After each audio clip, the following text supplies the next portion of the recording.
President Trump's recognition of Jerusalem as Israel's capital has brought more controversy to a city never far from the headlines, remaining, as it does, at the heart of the Israel-Palestine conflict.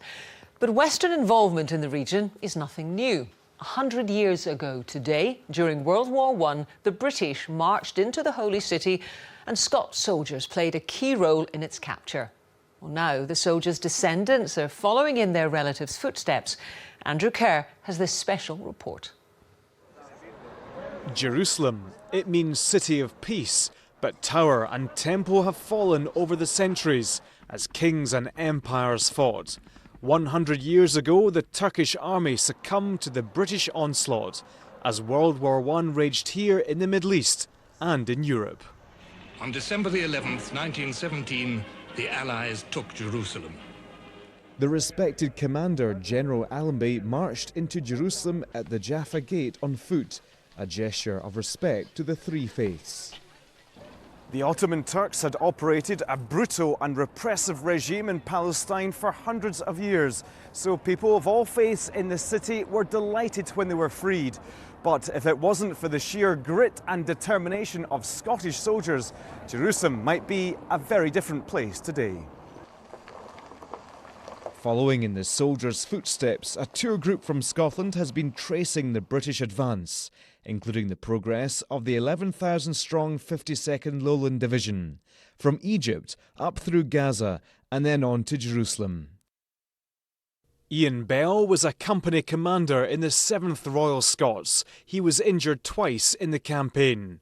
His best friend, 2nd Lieutenant John Hutchison, was killed in the final battle for Jerusalem.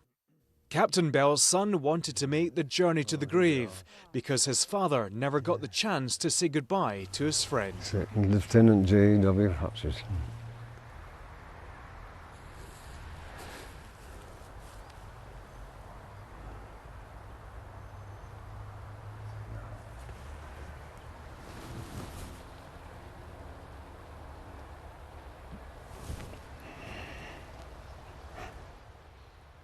Well, it was a very moving experience to find the grave of one of the dozens and dozens of soldiers of No. 1 Company that were killed in the war. It made him have survivor's guilt, I think. He always was quite affected by it all, although he didn't talk about it.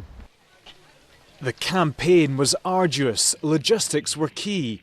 More than 150,000 animals helped the men carry heavy supplies, and pipelines were laid to take water from the Suez up to Gaza.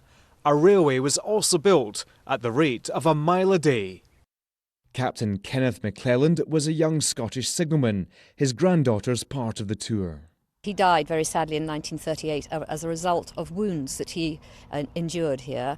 So actually to come out here, and I've done a lot of research, I've looked at the photographs so I could just envisage what it would have been like for him, looking at the small little truck that he used to take along the railway line with the signalling equipment, and then thinking about the kilts, the heat. It is alive. Allenby tricked the Turks into thinking he was going to make another attack on Gaza. Crossing from Egypt, the Allies tried many times to seize Gaza, and the conflict took its toll on the soldiers. A Distinguished Conduct Medal was awarded to Corporal John Robertson. He never said a word to his wife and to his daughter about his experiences here in Palestine. And from what I understand of the grueling march through the desert, the casualty lists was so bad that it traumatised many. These men were part of the Territorial Army. They weren't career soldiers. They'd marched 69 miles in 9 days and fought in 4 major battles. This is the tomb of the prophet Samuel, known as Nebi Samuel. It was the place for the final decisive battle in the Scots campaign on the road to Jerusalem. If they didn't capture here, the British couldn't march in to the Holy City. Their boots were worn out, their clothes were in shreds. In fact, the best of them were in kilts because they were a bit hardier, but they never gave up and they kept on going. The Scots are remembered at the Jerusalem War Cemetery. St Andrew's Church also commemorates their sacrifice. General Allenby laid the kirk's foundation stone.